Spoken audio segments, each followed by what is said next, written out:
Sports professor Rick Horrow inside the $1.3 trillion business of sports, and you are on the record. A unique podcast, at least I hope so, that talks about the past 50 years, COVID, and the next 50 years of the sports business, where it's been, what the challenges were, and where it's going. And it started really 50 years ago. This is the first Miami Dolphin ticket ever for the old Miami Dolphins over 50 years ago. Less than $5 for this ticket. Average NFL revenues, less than $4 million at the time.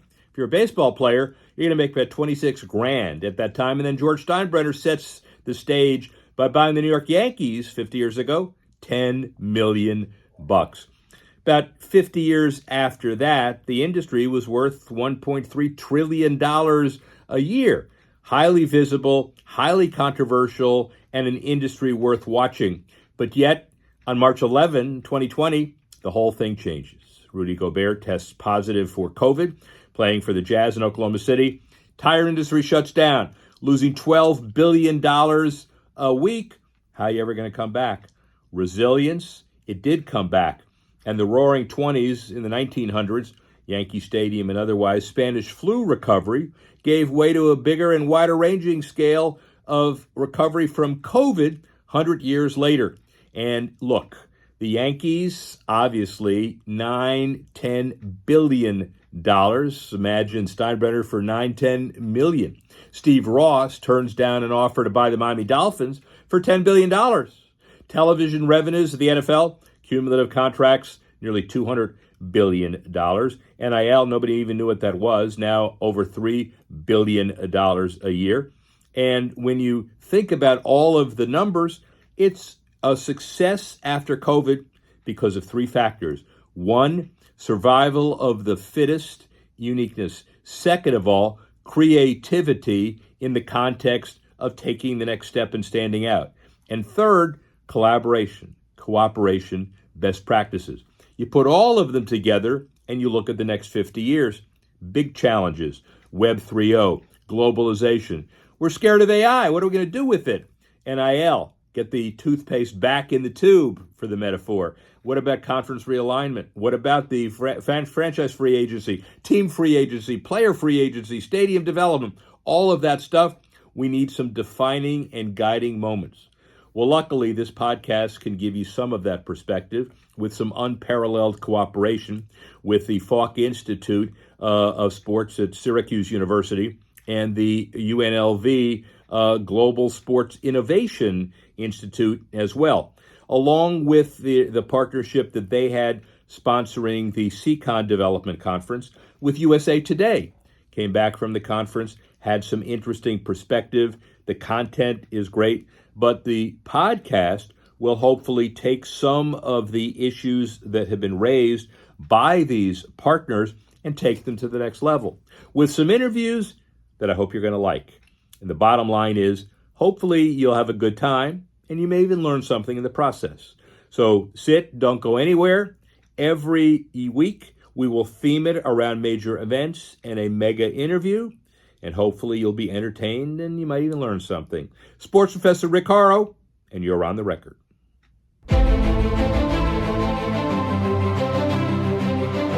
Welcome once again to the Icons, ladies and gentlemen. I'm the sports professor Rick Horrow. This month, a true icon in every sense of the word.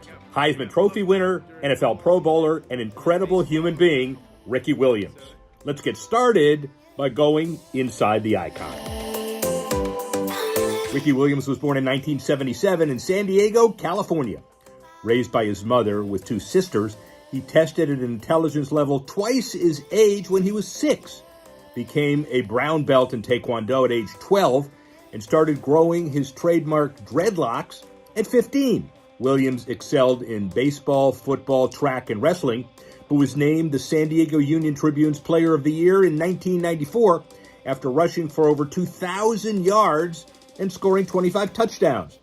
He was drafted by the Philadelphia Phillies in baseball, but played football at Texas, where he won the 1998 Heisman Trophy and broke the NCAA record for career rushing yards. Williams was the 5th overall pick in the 1999 draft and played 11 seasons in the league, leading the NFL in rushing in 2002. Off the field, Williams is an active advocate for medical cannabis, a yoga instructor, and has worked as a TV analyst. Do you have any idea in your early life that you were kind of destined to greatness on the field and then potentially starting a new life off the field? You know, your early expectation stages, tell me what they were. Yeah, yes and no. I had a sense that because my mom told me when I was 7 that I was going to college and that she wasn't going to be able to pay for it. So at that moment, I knew I was decent at sports, but I knew I was going to use sports at least to get a college education. And also growing up as a kid, both of my parents and my grandparents were all ministers, so I grew up in a very religious family, and from that sense, I always felt like I had a higher calling.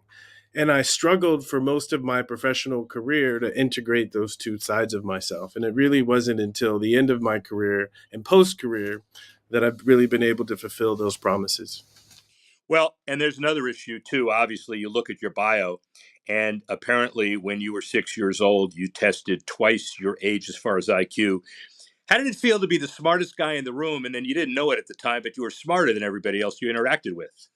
In a way, it was frustrating because there's IQ or intelligence, and then it's really the conditioning we receive to be able to express that intelligence.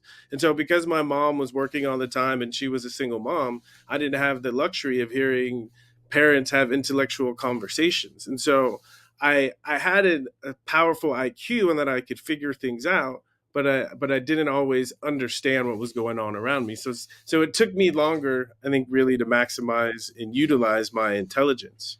I think that's probably why I gravitated towards football so much, is because people don't recognize it, but intelligence anywhere, even on a football field, gives you an advantage. Yeah, and from an outsider's perception, and look, I'm a lawyer, not a psychologist, but when you look at when the San Diego Union tabbed you with the all academic team, you know, some people call it enigmatic, some people call it a rebel, some people say smart, too smart for his own good, some people say he can't break his rules. You know, what did you see it as kind of a gift that you had that you needed to overcome certain presumptions, or you just didn't care how people felt? Of course, I think it's impossible not to care, but I think eventually, if you want to be successful, you have to grow and learn how to do it. I was fortunate to get to spend about an hour and a half with Oprah Winfrey when I was young, and the one piece of advice she gave me was you got to learn not to care so much about what other people think. And I think what she's really saying is you have to learn to value your own feelings and your own thoughts more than other people's, because other people can provide useful information and useful insights, but if you don't value what you truly know, sometimes other people's advice can throw you off track. Well, and you're locked in a very unique box. You're the 1994 Player of the Year as the best running back in the state of California. You're also on the all academic team. Honestly, that usually doesn't combine. It's usually not redundant. In fact, it's the actual opposite. Also, by the way, you had a hell of a lot of options, right? The Phillies paid for your college scholarship, as I understand it, to UT. So when you were beginning college, you know, the world's your oyster. Which oyster are you going to choose? Yeah, so when I was being recruited by both Major League Baseball and by the teams in the NCAA, I told them both. I said, it's always been a dream of mine to be a professional baseball player, but it's also been a dream of mine to be a college football player. So I told all the colleges, I'm dedicated to being a college football player, but I'm a baseball player. I told all the baseball teams, I'm a baseball player, but I'm dedicated to being a college football player. And I think part of keeping an open mind, I think at the core of that was to keep my options open. And I felt so fortunate to be able to play at the same time minor league baseball and to have that experience and then go back and play big time college football. It was unique because I got puffed up during football season, and then baseball I got humbled. So it was a good training to help me achieve in both sports. Did you ever have conversation with like Michael Jordan or Bo Jackson about that second sport? I had a bunch of conversations with Bo and also with Deion Sanders. They didn't tell you how to hit a curveball. They didn't tell me. Well, you know what they did say? They did say you need a lot of at bats. That was their advice. In baseball you just got to get a lot of at bats, and eventually you figure it out. As we go through life, we get more wisdom and we have more understanding. And so, yeah, if I had known what I know now, I would definitely approached it different. Let's fast forward to UT. So you win the Maxwell, the Camp, Doak Walker, 193 yards a game, 64th Heisman. We could talk about that for years, but when did you realize that the field in college football was basically yours to dominate? It's the main reason I came back for my senior season. There's something about experience the kind of confidence it can give you. And I remember coming back from my senior year, and because I started as a freshman, I was thinking, there's not very many people in college football have had as many snaps, that have seen as many things, that have had as much success or experience than I have, and that gave me a confidence to know that it was my playground, and I can go out there and exert my will on other teams. Yeah, exert your will, I'll say. So, you end up drafted in 99, fifth by the Saints. That's all chronicled very well. By the way, do you still talk to Mike Ditka? I talk to him every time I get a chance, at least a couple of times a year, and every time, big smiles, and we love to connect. He'll always be a meaningful part of my story. The faith and belief he showed in me by trading the whole draft for me, it's a big time statement. You were about to say pretty much the whole draft. It was the whole draft. But the guy takes off and he tees it up and he says, I don't need to do anything anymore for the next couple of days. I got my guy. As you negotiate your pro deal, and you're talking about not only the Saints and ultimately the Dolphin deal, but your first deal, Yeah. and Master P does it for you, and it's very incentive laden. And it's $11 million contract over 7 years, and incentives are great, but it's a hard world out there. Do you regret that deal, or was it just a moment in life you made the right choice and it may or may not have worked out? I think I regret the way I handled the PR around the deal. I think there's certain assumptions that people make, and people make the assumption that if you have the opportunity to get money, that you should take it as if that's the most important thing. But that really never worked for me. And so for me, as I came into it, I realized that the Saints, Coach Ditka, they really put their neck on the line. And for me, the worst thing is if I came in and underperformed and they would have given me all that money. And so, maybe the incentives were were a little big, but the fact and the statement that I wanted to make, that I wasn't about the money, that I was grateful for the signing bonus and the ability to do what I've always wanted to do, and that everything beyond that I should have to earn. That's a statement that I still stand behind. I was 22 and really doing it by myself, and so yeah, I mean, a few more conversations about how to structure it might have been useful. But again, I stand behind the statement of I didn't feel comfortable just getting paid off of what I did in college and my potential. I wanted to earn it.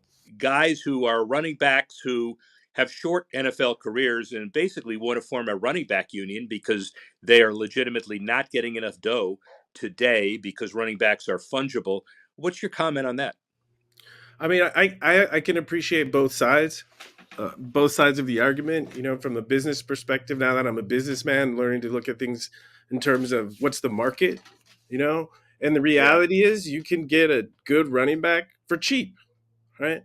And I agree with the players is that they should make, if that's the case, that you still have to pay for an excellent running back. And I think with the running backs, there's two conversations. One is the market for running backs, the other is the market for superstars. And I think if you have a running back who's a superstar, I think that he needs to be paid like a superstar. Ricky Williams's perspective needs to be heard because owners, it's not you're a players guy or an owners guy. You just got some very interesting perspectives on that. So we're in Miami, and all of us Dolphin fans think you're going to take us to the promised land, and you take us part of the way to the promised land. But the promised land requires some passing, and it requires some Yeah. quarterbacking and stuff too. So Dan Marino, know him really well. He loved handing the ball off to you, but we have Miami had great people coming along at different times. Great offense, then great defense, then you. But you can reflect back on that. Your retirement from the Finns twice. Uh, you feel good about how you did that? Could you have handled it any differently, or are you very comfortable with how you did it? Well, I mean, I think anyone who looks back and says that they wouldn't have handled it any differently, I think they're not being honest. Because as we go through life, we get more wisdom and we have more understanding. And so, yeah, if I had known what I know now, I would definitely approached it differently. Um, but to me, we're young, and the process of becoming wise is going through these kinds of situations. And so, I look at it, and what did I learn? Is that as an athlete, and I'm so glad times are changing. Is that athletes are starting to be seen as like human beings, and they're starting to come together and have a voice. But I think back then, I didn't feel like I had a voice. I felt like the only thing I could do was either leave or stay, and I decided to leave. So I would have had probably more um, upfront conversations with the Dolphins front office, and really take a stance on that I felt based off the way that they were using me, that they needed to help me feel more secure about being used that way, instead of the conventional contract negotiations, because that's when things really fell apart. Is when, after leading the NFL and rushing for 2 straight years and waiting, I had all the leverage after I led the NFL in rushing, but waiting a year to renegotiate the contract, and then I waited, and the offer they came back, it just was like this. This isn't a smart business decision for me to keep playing at this level. It's when I was playing and athletes had a political perspective, the response was, "That's a distraction. Shut up." You know, and again, I think part of expressing ourselves as human beings is that we have other desires and other things, passions and things that are important to us beyond just the game. So I'm in Tokyo Airport in 2004. I'm heading to change planes to give a speech in Bangkok. You're there in that international area to head to Australia. And I'm thinking, and I see you, and I'm thinking, man, do you think I can turn on the charm and talk you into turning around? I decided not to do it. You think I would have been successful? No, not No at that shot. point. Not at, actually though, in the Bangkok airport is kind of where I made the decision to come back. So that's it's interesting you point out to that moment in 2004 in the Bangkok airport, because that was a big moment in my life. Yeah, I know. Well, I failed. No, you came back. The bottom line is, look, the Dolphins went 4-12, and the game is different, and that's 19 years ago. So let's head on. The idea of today versus the game when you were playing, and then we'll get into your current life. Uh, how different is the business, and how different is the game from the early 2000s? I think it's what I touched on before is that I think the players have more of a voice.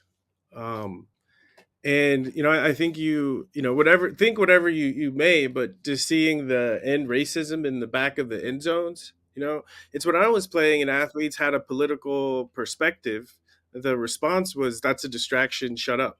You know, and again, I think part of expressing ourselves as human beings is that we have other desires and other things, passions and things that are important to us beyond just the game. And I think in the past that was viewed as a distraction, but hopefully they're starting to see that actually adds to not only the game, but it adds to the NFL and creates a greater potential for connection to the fans. And that's, I think, where we'll leave on field. Let's talk about entrepreneurialism. The goal of your life is, as we've heard in a mission statement, is to elevate the legitimacy of cannabis as a medicine and the respect of the medical professionals for cannabis users. As always, you're ahead of your time. So explain the mandate. Yeah. So, we use that language because it's up politically, it's up socially, but there's a deeper underlying cause. And it's really about freedom. I remember, after I got in trouble in the NFL, I went back to school, and I was taking a government class, and we got to we were talking about the Constitution and the Bill of Rights, and we started talking about this idea of life, liberty, and the pursuit of happiness. You know, and so I started reflecting on my life and saying, okay, this is what this country is built off of, and I started to look at how many of my choices especially related to cannabis, were really about life, liberty, and the pursuit of happiness. And it checked all the boxes. And so it's not really about cannabis. At a deeper level, it's really about the American dream. And I think if you apply that specifically to football players, we do a lot of damage to our bodies, to our emotions, and to our minds. And I think the NFL owes it to the players to give them all reasonable means to take care of themselves. And so that's really what I'm advocating for is self-care. In the context of that, we know that the NFL has spent over $1 billion in cannabis-oriented research. The NBA and Major League Baseball legalize. So, where do you think the NFL is going to be in a few years relative to this? Again, and I think that the push in all of the leagues has really come from the players, and it's been impressive because for so many years it was something that the owners held against the players and for negotiation leverage, and finally the players said, "Stop! This isn't a drug issue. This is a wellness and self care issue," and I think the players taking a stance like that is really made a difference. And so I see in the next 3 years that the NFL will no longer test or punish players for using cannabis. And I predict in the next 5 years, that teams will start to be a source of cannabis. The same way if I have a cold, if I have a flu, if something hurts, I go to the team doctor and he gives me what I need. So hopefully instead of it being stigmatized and players being punished, that they actually have greater access to it. And I think again, as the players realize it, because it is everywhere now, players started to use it a little bit more, and they realized, wow, this feels so much better than the NSAIDs or the Vicodin or the Ambien that I'm taking. And I haven't spoken to one retired player, not one retired player who started experimenting with cannabis that has not said, I wish I would have done this when I was playing. Us older players, we can, we're not receiving the financial benefit, but I think we can receive the spiritual and moral benefit of the hard work and effort that we've put in have opened doors for athletes today. The Celebrity Apprentice 5 years ago, Hell's Kitchen 4 years ago, Celebrity Big Brother 3 years ago, Real Time with Bill Maher. You're a national celebrity in so many different ways. Longhorn Network, on and on and on. Comfortable in front of the camera as well. How'd that evolution happen? Well, I think as a football player, I spent all my time thinking about power and zone and slide protection. I didn't really have anything to say. And so when people put a mic in front of me, I didn't feel like those things were very important. And then when I retired in 2004 and I had the opportunity to travel around the world and I had downtime and I started to realize that I enjoyed reading, and I finally started to have thoughts. I started to use my intelligence on something other than just football. And through that, I realized I had important things to say. I had important ideas to share. And then it became really easy to speak because I had something to say. And you have a lot to say. A couple more on your perceptions of the world of football and business. Shador Sanders' latest number is about 4 million in NIL value. He went up 1.5 million just because of that one game. He is an astronomical talent, as is Deion as a coach. I can talk about any one, but NIL is about $2 billion generated for a whole bunch of stuff. First of all, were you born too early? And second of all, what do you think of the NIL process? Yeah, it's beautiful, right? And I think us Yeah. older players, we can, we're not receiving the financial benefit, but I think we can receive the spiritual and moral benefit of the hard work and effort that we've put in have opened doors for athletes today. And to me, that feels really good. I was fortunate because the Phillies did pay for my education. I was kind of like an NIL athlete. I wasn't making nearly as much as they're making now, but I think it's great. And I think the thing I'm most excited about is it gives these young men an earlier opportunity to learn how to handle resources. And because, for me, again, I had a little bit of money in college, but when I got to the NFL and I got that first big check, it was the first big check. And if I had some experience with it in college, I think I would have been more prepared to handle it better.